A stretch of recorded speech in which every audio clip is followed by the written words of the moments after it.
Welcome to Channel Samson Strength. I'm Samson. Today I wanted to talk about some lesser known reasons why an adult might have lower testosterone levels than normal. Some things that a lot of people don't think about. Your endocrine system develops from birth, so a lot of the stuff that might happen earlier in life can actually have a significant impact on your hormone levels. For example, most people don't know that being raised by a single mom will actually lead to, generally speaking, lower testosterone levels in adulthood.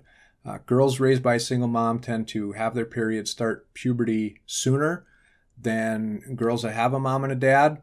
And for adult males, if you're raised by a single mom, typically speaking, you're going to have lower T levels than your counterparts who had a mom and a dad in the home. And that's something that a lot of people don't consider.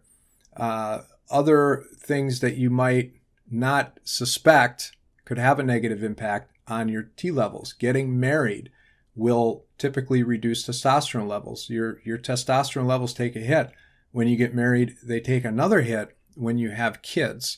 So if you were raised by a single mom, are married, and have kids, and have some other symptoms, or have difficulty losing weight or putting on muscle or fatigue or anything like that, that's a good place to start. Get your testosterone levels checked and get a hormone panel. You might learn quite a bit. Other things that a lot of people don't think about, NSAIDs. I take Excedrin for chronic migraines. Things like aspirin, acetaminophen, and ibuprofen, if used chronically, will have a negative impact on testosterone levels. Opiates have a much more profound impact on testosterone levels. Fortunately, this is the kind of thing that can be reversed. If you get married and have kids, hopefully that's permanent. You have to deal with that through training and nutrition. But as far as the NSAIDs and opiates, if you get off that stuff and it clears your system, your endocrine system can rebound. Other lifestyle factors, environment factors that can have a really big impact on that. The biggest one is stress. If you have high cortisol levels, you're going to have lower testosterone levels.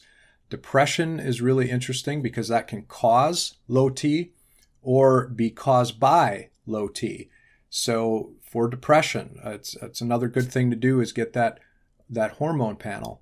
And anxiety and just a stressful environment, lack of sleep, low quality sleep, all of that can contribute to higher cortisol levels and thus lower testosterone levels. There's also some other interesting things that I found out in my research. For example, men who like classical music tend to have lower testosterone levels than men who are ambivalent or who dislike. Men who dislike classical music, interestingly, tend to have higher testosterone levels than men who are ambivalent or like classical music. And I found that to be really interesting. And that really makes you think about, the kind of things that can tip you off one way or another as far as your testosterone levels go, and just a lot of interesting things to keep an eye on. I'll make another video with respect to what you can do immediately, what's the best way to train. If you're just thinking about testosterone levels,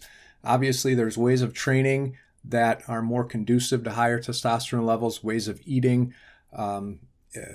Those who have higher fat content, who eat a lot of sugary foods or processed carbohydrates, tend to have lower levels of testosterone, tend to have higher levels of estrogen. That can make it really difficult to put on strength, put on muscle mass, or lose fat. So those are some things to keep in mind. But I'll get into more detail about that in a future video. Thank you for tuning in. I'm glad to finally post another video. I'll see you guys next time.